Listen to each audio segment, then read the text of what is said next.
आकाशवाणी है। कोविड-19 विशेष कार्यक्रम के अंतर्गत प्रस्तुत है कोरोना वायरस संक्रमण की वर्तमान स्थिति पर चर्चा, जिसे प्रस्तुत कर रहे हैं आकाशवाणी संवाददाता सिद्धार्थ सिंह। इस कार्यक्रम में आमंत्रित स्वास्थ्य विशेषज्ञ हैं राम मनोहर लोहिया अस्पताल नई दिल्ली के डॉक्टर A.K. वार्ष्णेय। नमस्कार श्रोताओं, स्वागत है आपका कोरोना जागरूकता श्रृंखला के एक और एपिसोड में। धीरे धीरे देश में कोविड के मामलों में कमी आ रही है, साथ ही स्वस्थ होने की दर में भी लगातार सुधार हो रहा है। देश में कोविड के विरुद्ध विश्व का सबसे बड़ा टीकाकरण कार्यक्रम पूरे उत्साह के साथ चल रहा है।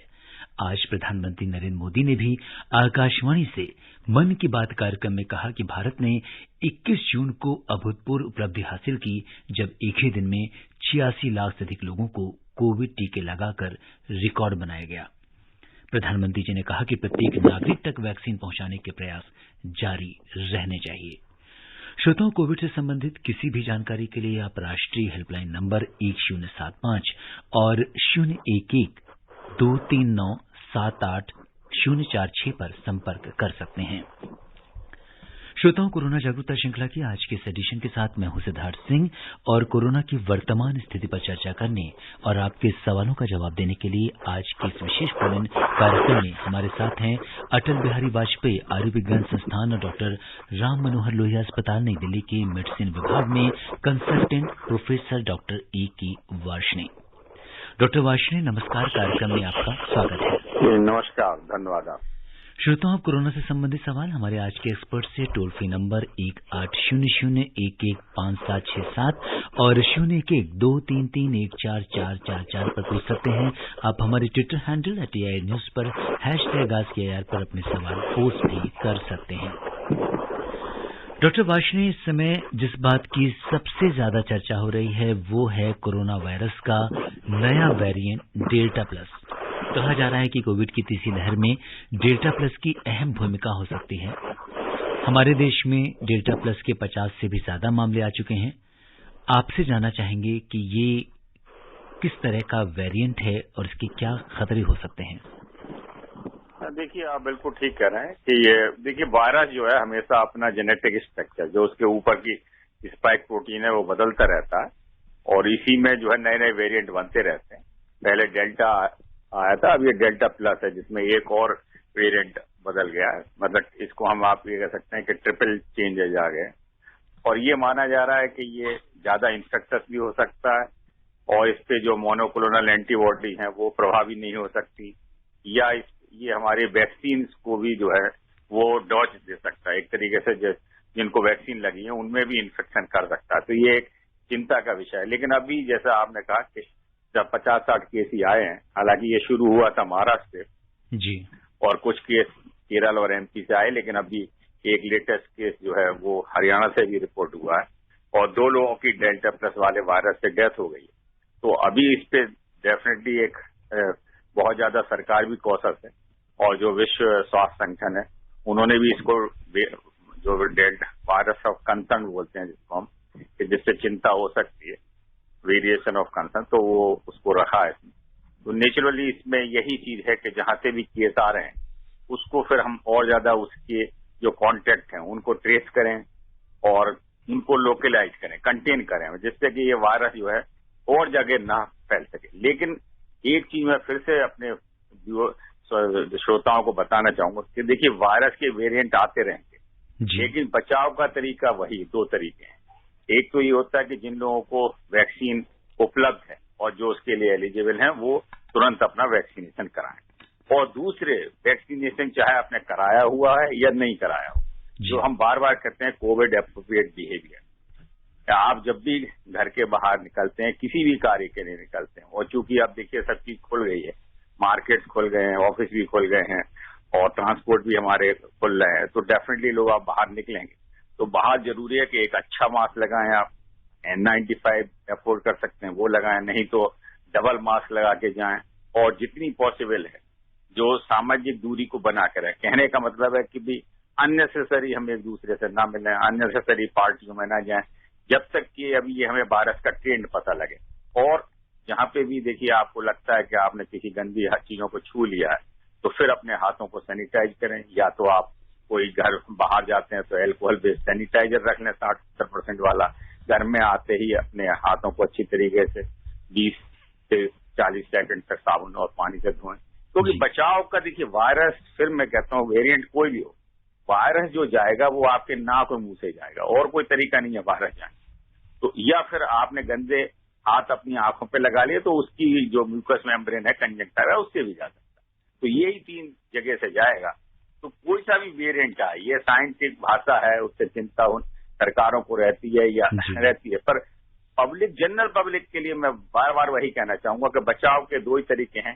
सबसे ज्यादा तो ये है कि आपको मास्क पहनना ही पहनना है, जब तक कि हमारी ये मतलब जितने कहते हैं हार्ड इम्यूनिटी की जो बात है, जो पिछले 1 साल से ज्यादा हम कह रहे हैं कि जब 70% के करीब 70-80% हमारी पॉपुलेशन वैक्सीनेटेड हो जाएगी या उनको नेचुरल इन्फेक्शन हो जाएगा, और जब वो इम्यून लेवल इतना बढ़ जाएगा कि वायरस का प्रभाव रुक जाता है। लेकिन उसमें अभी वक्त लगेगा, क्योंकि हमारा देश बहुत बड़ा देश है और अभी उसमें देखिए 100 करोड़ से ज्यादा लोगों को वैक्सीनेटेड होना पड़ा है। और जैसे आप लोग भी बार बार बात कर रहे हैं, हम सब भी कर रहे हैं कि अब बच्चों पे भी हम वैक्सीनेशन को स्टडी कर रहे हैं। अगर वो उन पे भी ये प्रभावी पाई गई और सुरक्षित पाई गई तो फिर उनको भी इंक्लूड करेंगे। तो एक तरीके से देखिए कि इतने बड़े देश में इसमें समय लगेगा वैक्सीनेशन। जी बिल्कुल। और डॉक्टर वार्ष्णेय, जैसा कि आज प्रधानमंत्री जी ने भी मन की बात कार्यक्रम में जो देश की जनता है उससे अपील की है कि वो वैक्सीनेशन के लिए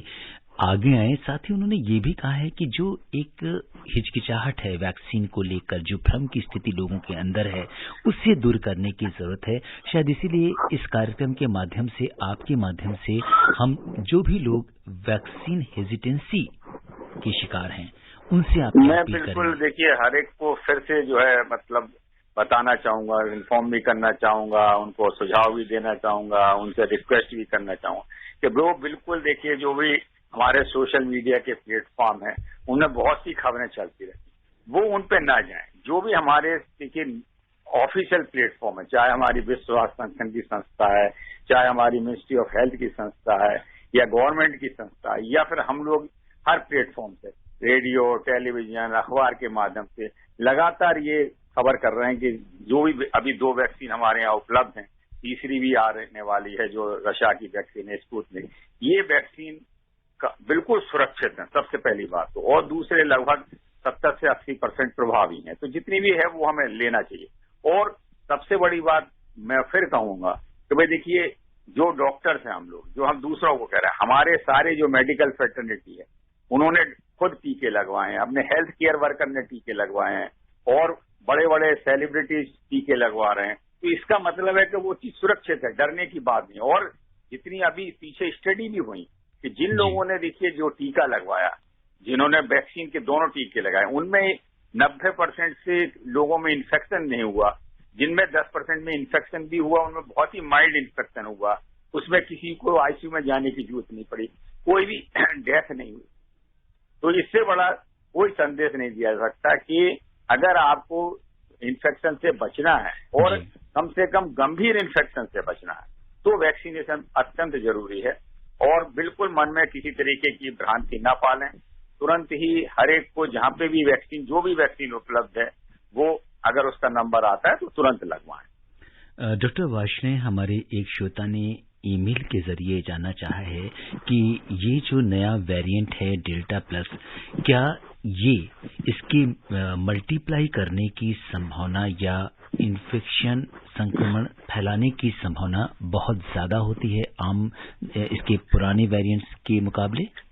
देखिए अभी इस पे स्टडी चल रही है। अभी जो अगर ये कहा जाए, देखिए ये जो डेल्टा प्लस है ये भी लगभग 2 महीने पुराना हो गया है और 8-10 कंट्रियों में ये फैल चुका है, लेकिन जो नंबर ऑफ केसेज हैं वो नहीं है। हमारे कंट्री में भी इसको आए हुए काफी दिन हो गए हैं और 1 महीने से ज्यादा, और लेकिन अभी भी मतलब जैसे 50-60 केस आए हैं। तो मैं ये तो नहीं कहूंगा कि ये बहुत ज्यादा ही इन्फेक्टस है, लेकिन हाँ इसकी इन्फेक्टस होने की संभावना, और पर्टिकुलरली इसका जो कंसर्न ये है कि भाई ये वैक्सीन वालों को भी इन्फेक्ट कर सकता है, ऐसी संभावना मानी जा रही है। तो या फिर इस पे जो है, जो हम ट्रीटमेंट में अभी एक मोनोक्लोनल एंटीबॉडी ट्रीटमेंट आया था जो हर वेरिएंट पे प्रभावित आ गया था, तो ये माना जा रहा है कि शायद इस पे ये प्रभावी ना हो। तो उसका देखिए लगातार अध्ययन चल रहा है, परंतु मैं फिर अपने श्रोता को ये कहना चाहूंगा कि वो अनावश्यक चिंता ना करें, क्योंकि बचाव उनको है उसी तरीके से करना। चाहे देखिए कोई सा भी हल्का वेरिएंट हो, तेज वेरिएंट हो, मिडिल वेरिएंट हो, ये साइंटिफिक जो है वो डिस्कशन चलते रहते हैं और उस पर लगातार रिसर्च चलती रहती है। परंतु कोई भी वेरिएंट होगा वो आएगा। मैंने बताया कि अगर आपने देखिए जो व्यक्ति है उसने सबने अगर मास्क लगा रखे हैं अच्छे तरीके के, तो वो एक दूसरे को फैलने की संभावना ऑलमोस्ट नगण्य हो जाती है। और इसके अलावा अगर किसी व्यक्ति को इन्फेक्शन होता है, उसको लगता है कि उसके गले में खराश है, बुखार है और उसका कोरोना का, तो तुरंत ही अपने को आइसोलेट कर ले, क्योंकि अगर वो देखिए इन्फेक्शन उसी से, तो वो अपने को आइसोलेट कर ले, मास्क पहना है, तुरंत ही अपनी जांच कराए। अगर वो कोविड पॉजिटिव आ जाता है तो हमारे जो कोविड पॉजिटिव के नियम है कि भाई हमको 10 दिन आइसोलेशन में रहना है, किसी डॉक्टर के संपर्क में रहना और उसकी सलाह से ही उचित इलाज करना है। मोस्ट ऑफ द टाइम चाहे कोई भी वेरिएंट हो, अभी तक देखिए जो भी डेल्टा प्लस के भी वेरिएंट आए हैं वो ज्यादातर केस जो है वो एसिम्प्टोमेटिक रहे हैं या बहुत ही हल्के उनमें सिम्टम आए हैं। सिर्फ जरूर 2 केसों की डेथ हुई है, परंतु सिम्टम बहुत ज्यादा नहीं हुआ। और जिन 2 केसों की डेथ हुई वो बुजुर्ग थे, उनमें और भी कोमॉर्बिडिटी मल्टीपल है। तो अभी ये कहना कि ये बहुत ज्यादा घातक है, ये थोड़ा मुश्किल होगा, क्योंकि जैसे जैसे जानकारी आएगी, लेकिन बचाव का तरीका वही। डॉक्टर वार्ष्णेय, क्या हम लक्षणों के आधार पर ये पहचान कर सकते हैं कि ये जो संक्रमण है ये डेल्टा प्लस वायरस का संक्रमण है? नहीं, देखिए ये बिल्कुल अभी ऐसे कोई इसमें ऐसे स्पेसिफिक लक्षण नहीं आए हैं कि जो हम ये कह सकते हैं कि सभी जो कोरोना वायरस के लक्षण हैं वो लगभग एक जैसे ही हैं कि आपको बुखार हो सकता है, गले में दर्द हो सकता है, सूखी खांसी आ सकती है, आपकी मांसपेशियों में दर्द हो सकता है, कई बार आपका जो है जीभ का स्वाद गायब हो सकता है या सूंघने की शक्ति गायब हो सकती है, कई बार उल्टी दस्त हो सकते हैं या शरीर पे कई बार रैश निकल आते हैं। ज्यादातर केस में यही सिम्टम होते हैं। तो ये कोई स्पेसिफिक सिम्टम इस वायरस का नहीं है डेल्टा प्लस का कि भाई जिससे हम ये कह सकते हैं कि ये डेल्टा प्लस का इन्फेक्शन।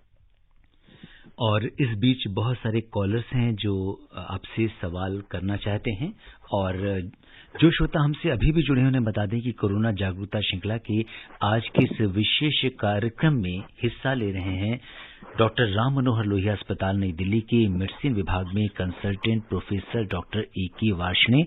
आप हमारे विशेषज्ञ से हमारे स्टूडियो के टोल फ्री नंबर 1800-115767 पर कोरोना से जुड़े सवाल पूछ सकते हैं। और इस बीच हमारे आज के पहले कॉलर गुरुग्राम से शकील अहमद जी जुड़ गए हैं। आइए जानते हैं उनका क्या सवाल है। जी शकील जी, नमस्कार। नमस्कार सर जी। जी बताएं, क्या जानना चाहते हैं आप? सर मैं ये जानना चाहता हूँ कि जो अभी हरियाणा में कोरोना वायरस का नया केस आया, जो अभी डॉक्टर साहब बता रहे थे डेल्टा प्लस का, जी, तो ये तो बहुत तेजी से हरियाणा में फैल जाएगा, क्योंकि यहाँ तो लोग मास्क भी नहीं लगा रहे हैं। मैं देख रहा हूँ ज्यादातर लोग ऐसे ही घूम रहे हैं। और मैं डेली परमानेंट मतलब 20 किलोमीटर की रेंज में आता जाता हूँ, ड्यूटी करता हूँ, तो मैं तो बसों में भी देखता हूँ काफी लोग मास्क लगाए हुए हैं, तो दाढ़ी के नीचे है जी, नाक में नहीं है पूरा बराबर। तो इसके लिए तो देखिए आपका जो चिंता भी है और ये बिल्कुल स्वाभाविक है और बहुत अच्छी चिंता है। अगर सभी नागरिक आप जैसे जागरूक हो तो ये समस्या दूर हो सकती है, क्योंकि हम लोग बार बार कह रहे हैं कि हर एक को मास्क लगाना है। कोशिश करें कि अगर डबल मास्क है तो वो लगाएं और मास्क सही तरीके से लगाएं। जैसा आपने बिल्कुल कहा कि नाक और मुंह को ढकना है, अगर दोनों व्यक्ति रखेंगे तभी हमारा वायरस का संक्रमण होने से रुक सकता है। जहां तक आपने ये केस की बात करी, तो इस केस पे अभी सरकार ने करा और उनके जो भी संपर्क में आए उनकी सबकी स्क्रीनिंग चल रही है, टेस्टिंग चल रही है उनके आसपास की, कि उनसे किसी औरों को तो नहीं फैला, और उसके अराउंड जो है उनको कंटेन करने की कोशिश की जा रही है कि भाई वो वायरस जो है और जगह ना फैले। तो जो सरकारें देखिए अब जैसे जैसे हमारी समझ बढ़ती चली गई है कि भाई उसको निप इन द बड जो हम कहते हैं कि भाई जहाँ पे तुरंत है वहीं पे बीमारी की रोकथाम की जाए, उसकी पूरी कोशिश की जा रही है। और आपने बहुत ही अच्छा जो है कहा, और आप जैसे अगर सभी नागरिक हमारे जागरूक हों, सब एक दूसरे को खुद भी पालन करें और अपने जो साथी जैसे आप ट्रांसपोर्ट में जा रहे हैं, कहीं भी जा रहे हैं, ऑफिस में जा रहे हैं, सबको अपना रिक्वेस्ट करें कि भाई देखिए मास्क बहुत जरूरी है। अगर सब लोग ये करेंगे तो सरकारों के लेवल पे, हम डॉक्टरों के लेवल पे, समाज के हर तबके के लेवल पे ये पूरी कोशिश की जा रही है कि पब्लिक को जागरूक किया जाए। परंतु ये आपका बात ये भी कहना चाहिए कि हम लोग हमेशा चिंतित होते हैं जब हम देखते हैं कि बाजारों में कॉमन प्लेस पे लोगों ने या तो मास्क नहीं लगाए हुए हैं या सही तरीके से नहीं लगाए हुए हैं, और कई बार सरकारों को मजबूर में होकर उनका चालान करना पड़ता है। तो ये एक दुर्भाग्य की स्थिति है, क्योंकि ऐसी चीज जो आप हम सब लोगों के भले के लिए, उसके लिए भी अगर सरकार को चालान करना पड़े तो ये वाकई एक चिंता का विषय है। और इस बीच दिल्ली से हमारे साथ अहमद हसन जी कार्यक्रम से जुड़ गए हैं। आइए जानते हैं उनका क्या सवाल है। अहमद जी नमस्कार, स्वागत है आपका कार्यक्रम में। जी, मैं दिल्ली से बोल रहा हूँ, अहमद हसन जी। बताइए क्या जानना चाहते हैं। प्रोफेसर जी नमस्कार। मुझे एक चीज जाननी है कि डेल्टा प्लस है क्या, और दोनों में डिफरेंस क्या है, कोविड में और डेल्टा प्लस में। एक चीज तो ये मालूम करनी है जी। दूसरी चीज ये, मेरे 2 दोस्त थे, एक सत्यप्रकाश, एक तनवीर, अलीगढ़ में जी। दोनों का फर्स्ट डोज लगा और उनकी डेथ हो गई। क्या इसमें कोई कॉम्प्लिकेशन क्या हो सकता है? क्या मतलब कोविड उनको था जो पता नहीं चला, या क्या प्रॉब्लम रही है ऐसी? देखिए, जो पहला सवाल है आपका कि इसमें क्या अंतर होता है, देखिए मैंने हमने कहा था कि जो वायरस होता है ना, इसके ऊपर जो इसका खोल कह लीजिए, स्ट्रक्चर कह लीजिए, वो उसमें स्पाइक्स होते हैं, ठीक है ना, जैसे सूरज की किरणें होती है इस तरीके के, और वो स्पाइक प्रोटीन्स होते हैं, और वायरस अपने बचाव के लिए उनमें चेंज करता रहता है। तो जो डेल्टा प्लस था उसमें जो ओरिजिनल वायरस था उससे 2 जगह चेंज आ गया था, और जो डेल्टा में, और जो डेल्टा प्लस है उसमें 3 जगह चेंज आ गया। अब वो चेंज टेक्निकल भाषा में मैं बता सकता हूँ कि उसको हम AY1 बोलते हैं, या B.1, 617.2.1 बोलते हैं, तो वो इतनी ज्यादा डिटेल में आपको जाने की किसी को जरूरत नहीं है। ये मान लीजिए कि उनमें चेंज आते रहते हैं, और उसी नए नए चेंज को हम वेरिएशन बोलते रहते हैं, चाहे वो बीटा हो, गामा हो, लैम्डा हो। अभी एक लैम्डा नया आ गया। तो ये सरकारी मतलब ये जो हमारी साइंटिफिक भाषा है उसमें चेंज आते रहते हैं। तो इससे बचाव का तरीका, जैसे मैंने बार बार कहा, उसमें चिंता नहीं करें आप, बचाव का वही तरीका है। दूसरा आपने कहा कि वैक्सीन लगवाने के बाद जो है उनकी हो गई, तो देखिए वैक्सीन से अभी तक किसी को डेथ नहीं हुई है। एक केस जरूर डाउटफुल आया है सरकार की नजर में, जिसमें उन्होंने कहा कि शायद ये वैक्सीन की वजह से ही हुआ है, और जो कि रेयर है, जो कि 10-20 लाख में एक आध केस ऐसा नोटिस में आया है। वैक्सीन वाले व्यक्ति को भी देखिए कई और बीमारियां हो सकती हैं, और यह वैक्सीन वाला व्यक्ति जैसे मान लीजिए पहली वैक्सीन लगवाई है या दूसरी डोज, या जैसे आपने कहा, उसके बाद भी कई बार क्या होता है कि 80% ही इसका बचाव है, 100% नहीं है। अगर वैक्सीन वाले व्यक्ति को भी कोरोना हो गया और उसने जो है वो उसको कोमॉर्बिडिट कंडीशन है, बहुत सी और बीमारियां, तो वो गंभीर स्थिति हो सकती है। लेकिन स्पेसिफिक केस की आप जो बात कर रहे हैं, जब तक उसकी डिटेल नहीं पता है उस पर कमेंट करना मुश्किल है। लेकिन इससे मैं आपको बार बार कह रहा हूं कि वैक्सीन देखिए पूरी तरीके से सुरक्षित है, और इस तरीके की चीजें हमें भ्रम में नहीं फंसना चाहिए कि वैक्सीन से कोई नुकसान हो जाएगा। हम सब लोगों को, जिसको भी वैक्सीन है वो तुरंत लगवाएं। और अभी देखिए हमारे देश में भी लगभग 25 करोड़ लोगों को वैक्सीन लग गई है। कोई ऐसे साइड इफेक्ट नहीं नजर में आए, ना ही अखबारों में आए, ना मीडिया में आए। और पूरे अगर वर्ल्ड की बात करें तो काफी कई सौ करोड़ को वैक्सीन लग गई। तो इसलिए इसमें चिंतित मत हो, वैक्सीन जरूर लगवाएं, और ये पूरी तरीके से सुरक्षित है। हाँ, ये 100% प्रभावी कोई सी भी वैक्सीन नहीं जी। और इस बीच गाजियाबाद से यामीन भाई रेडियो वाला हमारे साथ कार्यक्रम में जुड़ गए हैं। यामीन भाई नमस्कार। सर नमस्कार जी। जी, बहुत बहुत स्वागत है आपका कार्यक्रम सर में। मैं यामीन भाई रेडियो वाला, चिरोड़ी किला गाजियाबाद। सर मैं ये जानना चाह रहा हूँ, मेरे 2 सवाल हैं। तो ये कि छोटे बच्चों को अगर डेल्टा प्लस वगैरह हो जाता है, कोरोना संक्रमित हो जाते हैं, तो हमें कैसे पता लगे? एक तो ये है। अब मैं एक बात वो कहना चाहता हूँ, जैसे कि हमारे श्रोता बता रहे हैं कि हमने वैक्सीन ली, किसी रिश्तेदार ने, उसकी डेथ हो गई, तो कृपया ऐसी बात शेयर ना करें। मैं तो ये कहना चाह रहा हूँ। देखिए बहुत ही अच्छा आपने कहा कि इस तरीके की चीजें बिल्कुल हमें भ्रम में नहीं पड़ना चाहिए। किसी की भी ऐसी बात है नहीं, क्योंकि इससे लोग डर जाते हैं। दूसरे देखिए, हेलो जी जी डॉक्टर साहब जी, जो बच्चों की देखिए जहां तक बात है, अभी बिल्कुल देखिए आपके, क्योंकि जो बच्चों पे अभी वैक्सीनेशन के लिए हमारे जो है एम्स में भी या और भी संस्थानों पे इस पे जो है वो चल रहा है। अगर ये वैक्सीन सुरक्षित पाई गई बच्चों में, तो फिर बच्चों का भी वैक्सीनेशन हो पाएगा। लेकिन उससे पहले देखिए बच्चों को बचाना और भी ज्यादा जरूरी है, क्योंकि इसीलिए देखिए अभी बच्चों के स्कूल हैं या जो बच्चों की चीजें नहीं खोली गई हैं, घर वालों को भी कहा गया है कि भाई बच्चों को कम से कम बाहर निकलने दें, क्योंकि बच्चे जब बाहर निकलेंगे तो उनका रोक पाना, एक दूसरे से मिक्सिंग होना बहुत मुश्किल है, और बच्चों के लिए मास्क पहनना और वो भी बड़ा मुश्किल हो जाता है, तो वो घर में रहें। और लेकिन दूसरी तरफ ये है कि अगर हम एडल्ट लोग ज्यादा से ज्यादा, देखिए घर के एडल्ट लोग अगर वैक्सीनेशन करा लेते हैं तो जब उनका बचाव हो जाएगा, तो क्योंकि इन्फेक्शन भी देखिए जो घर में आएगा तो वो आपके एडल्ट के ही द्वारा आएगा, और अगर वो एडल्ट लोग खुद वैक्सीनेट हो जाते हैं और उनको इन्फेक्शन नहीं होगा तो हमारे बच्चे भी बचे रहेंगे। तो फिलहाल तो देखिए यही तरीका है, अगर ये वैक्सीनेशन बच्चों का सफल हो गया और सुरक्षित पाया गया तो फिर हम बच्चों को भी वैक्सीनेट कर पाएंगे। और अब हम रुक करते हैं मुंबई का, जहां से मोहन जी हमारे साथ कार्यक्रम में जुड़ गए हैं। मोहन जी नमस्कार, स्वागत है आपका कार्यक्रम में। जी नमस्कार। जी मोहन जी बताइए, क्या जानना चाहते हैं? डॉक्टर साहब को भी नमस्कार। जी नमस्कार सर, मेरे को ये जानना था जी। कि जैसे बुखार में बुखार की गोली देते हैं सर, तो कोरोना में कोरोना की वैक्सीन क्यों नहीं देते हैं, और इससे स्वस्थ व्यक्तियों को क्यों लगाई जा रही है? नहीं, देखिए जो दोनों चीजों में कंफ्यूज मत हुई है। वैक्सीन एक होता है जो बचाव के लिए होती है। वैक्सीन जैसे आपने देखा होगा कि हम बच्चों को, अब सबसे बड़ा है बच्चों को इसी तरीके की हम वैक्सीन लगाते हैं, जैसे पोलियो की वैक्सीन दी बच्चों को, डीपीटी की वैक्सीन दी, तो वो बच्चों को उन बीमारियों से बचाव, और वो बीमारियों से देखिए बहुत बचाव होता है। जैसे अगर आपने अपने समय में देखा होगा चेचक होती थी जो हमारे देश से गायब हो गई, पोलियो भी हमारे देश से अब गायब हो गया, तो ये वैक्सीन के द्वारा ही संभव हो सका। तो जो वैक्सीन दी जा रही है वो तो हमें कोरोना से बचाव के लिए। जहां तक देखिए पैरासिटामोल की बात है, ये बुखार उतारने की दवा है जो कि किसी भी बुखार में दी जाती है। अगर कोई भी बुखार हो तो उसमें बुखार उतारने के लिए जो सबसे सुरक्षित दवा है वो पैरासिटामोल, चाहे वो सर्दी जुकाम में बुखार हो, चाहे किसी और बीमारी में बुखार हो, चाहे वो कोरोना का बुखार हो। जी, और इस बीच बलरामपुर से रिंकी तिवारी जी हमारे साथ कार्यक्रम में जुड़ गई हैं। रिंकी जी नमस्कार, स्वागत है आपका कार्यक्रम में। जी नमस्कार, और स्वागत के लिए आपको बहुत बहुत धन्यवाद। डॉक्टर मैम सर कोई भी हो तो मेरा नमस्कार प्लीज। नमस्कार नमस्कार।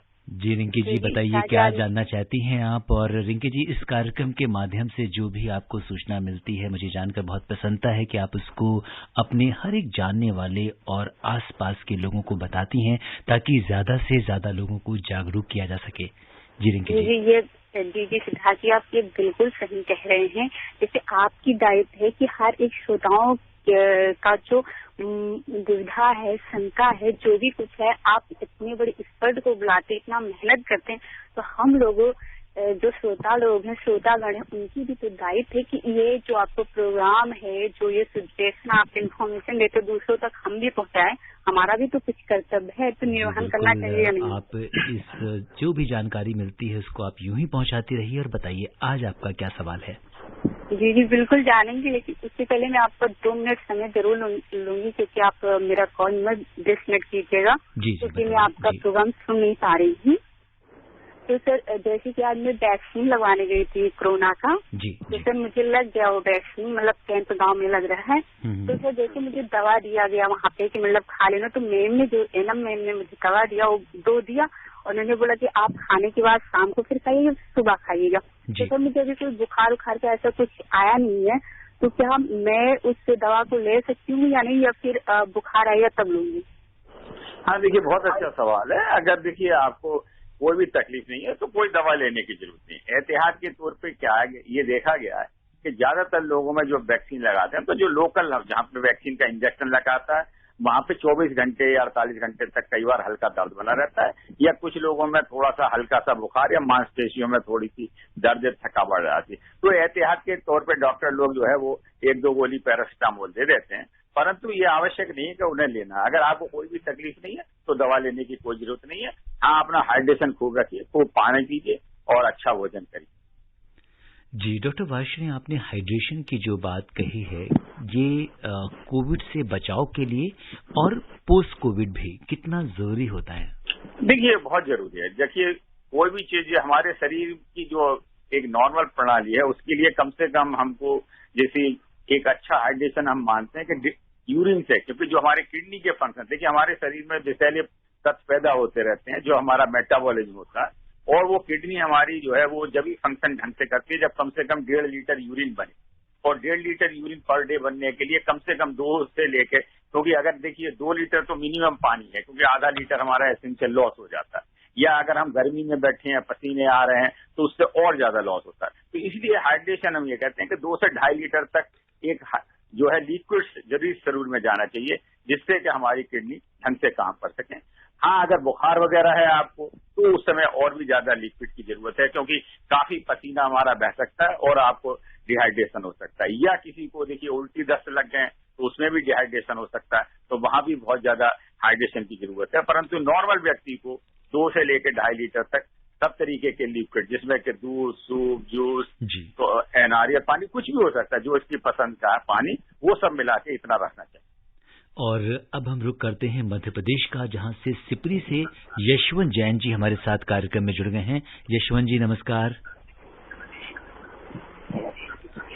जी यशवंत जी, आपको हमारी आवाज आ रही है? जी जी जी, मैं यशवंत जैन सदर बाजार सीपरी से बोल रहा हूँ साहब। जी, बहुत बहुत स्वागत है आपका कार्यक्रम में। बताइए। जी, यशवंत जैन सदर बाजार सीपरी मध्य प्रदेश से बोल रहा हूँ सर। जी बताएं। मेरा ये कहना है कि जो डेल्टा वेरिएंट प्लस वेरिएंट जो बीमारी फैल रही है हमारे मध्य प्रदेश में भी है, और दूसरा मेरा ये कहना है कि हमारे यहाँ ज्यादा छूट देने से और लोग लापरवाह हो गए। इतवार को भी हमारे यहाँ बाजार खुलने की हो गई, और पहले 10 बजे तक का बाजार खुलने का था, अब इतवार को खुलने का हो गया। तो अब आदमी बेफिक्र हो गया और मास्क लगाना नहीं, लापरवाही। और हमारे प्रधानमंत्री जी चिंता कर रहे हैं कि आप अपनी वैक्सीन लगवाइए।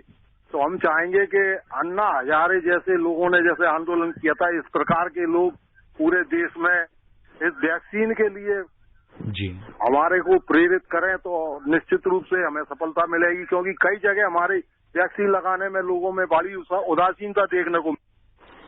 जी डॉक्टर वार्ष्णेय, इन्होंने वैक्सीन को लेकर चिंता जताई है। वाकई में ये एक जन आंदोलन का रूप ले रहा है। इनकी बिल्कुल चिंता है, और ये जन आंदोलन एक तरीके का है। और देखिए लगातार हर फोरम से जो है, मैंने पहले भी, चूंकि ये सब सवाल हम बार बार रिपीट कर रहे हैं, हर फोरम से सरकार अपनी पूरी कोशिश कर रही है कि सब लोग वैक्सीन लगाएं। और सबसे बड़ा है कि देखिए जो वैक्सीन का जो शुरुआत हुई थी वो हेल्थ केयर वर्कर से ही हुई थी। सबसे पहले डॉक्टरों ने और हमारे टेक्नीशियन ने, नर्सिंग स्टाफ और पैरामेडिक स्टाफ जो अस्पतालों में काम करते हैं, सबसे पहले उन्हीं से वैक्सीन हुई थी, और वो पूरी तरीके से सुरक्षित पाई गई थी। और जैसा मैं कह रहा हूं कि जब से वैक्सीन लगी, तब से जो हमारे हेल्थ केयर वर्कर हैं उनमें कोरोना इन्फेक्शन फैलने की दर बहुत ही कम हो गई है, और वैक्सीनेशन के बाद किसी की भी मृत्यु नहीं हुई, बहुत सीरियस नहीं पड़ा। तो वैक्सीन इसी से मैं कह सकता हूं कि बहुत ही ज्यादा प्रभावी है, बहुत ज्यादा सुरक्षित है, और हर व्यक्ति को एक दूसरे को सलाह देनी चाहिए कि नहीं भाई, और कोई भी जो भ्रांति फैला रहा है उसको कहना चाहिए कि भाई आप गलत इन्फॉर्मेशन मत दें। आपकी जो भी मिनिस्ट्री ऑफ हेल्थ की साइट है, विश्वास संगठन की साइट है, और भी जो ऑफिशियल साइट है, ICMR की साइट है, वहां से जानकारियां लें, या फिर अपने नजदीक जो भी डॉक्टर्स हैं, स्वास्थ्य केंद्र हैं, वहां से सही जानकारी लें, और तुरंत ही अपना वैक्सीनेशन कराएं, और दूसरों को भी प्रेरित करें अगर वो उसके दायरे में आते हैं, और जो भी वैक्सीन उपलब्ध है वो तुरंत लगवाएं। जी, जैसा कि आपने संदेश दिया हमारे जितने भी लिसनर्स हैं कि अगर वैक्सीन आपने अभी तक नहीं लगवाई है और आप वैक्सीन के लिए एलिजिबल है, तो आप वैक्सीन लगवाएं और खुद को कोरोना से सुरक्षित करें। समय इजाजत नहीं दे रहा कि इस चर्चा को आगे बढ़ाएं। डॉक्टर वार्ष्णेय, आप कोविड-19 के इस विशेष कार्यक्रम से जुड़े और आपने श्रोताओं के प्रश्नों का उत्तर दिया, हमसे चर्चा की। आपका बहुत बहुत धन्यवाद और आभार। जी धन्यवाद, थैंक यू। श्रोताओं, चलते चलते आपसे यही कहेंगे कि डॉक्टर वार्ष्णेय ने आपको कोरोना से बचने के लिए जो भी सावधानियां बताई हैं, आप उनका पालन कीजिए। कोरोना के संक्रमण से बचने के लिए आप कोविड एप्रोप्रिएट बिहेवियर का कड़ाई से पालन कीजिए। आप स्वस्थ और खुशहाल रहें, इसी कामना के साथ दीजिए मुझे अनुमति। नमस्कार। कोविड-19 विशेष कार्यक्रम के अंतर्गत अभी आप सुन रहे थे कोरोना वायरस संक्रमण की वर्तमान स्थिति पर चर्चा, जिसे प्रस्तुत कर रहे थे आकाशवाणी संवाददाता सिद्धार्थ सिंह। इस कार्यक्रम में आमंत्रित स्वास्थ्य विशेषज्ञ थे राम मनोहर लोहिया अस्पताल नई दिल्ली के डॉक्टर A.K. वार्ष्णेय। ये कार्यक्रम आकाशवाणी के समाचार सेवा प्रभाग द्वारा प्रस्तुत किया गया। इसे आप हमारे mobile app news on AIR और YouTube channel news on AIR official पर भी सुन सकते हैं। इस कार्यक्रम के संबंध में अपनी प्रतिक्रिया आप हमें ईमेल कर सकते हैं। पता है AIRNSGtalks@gmail.com। ये कार्यक्रम फिर से सुनने के लिए लॉग इन करें हमारी वेबसाइट newsonair.nic.in।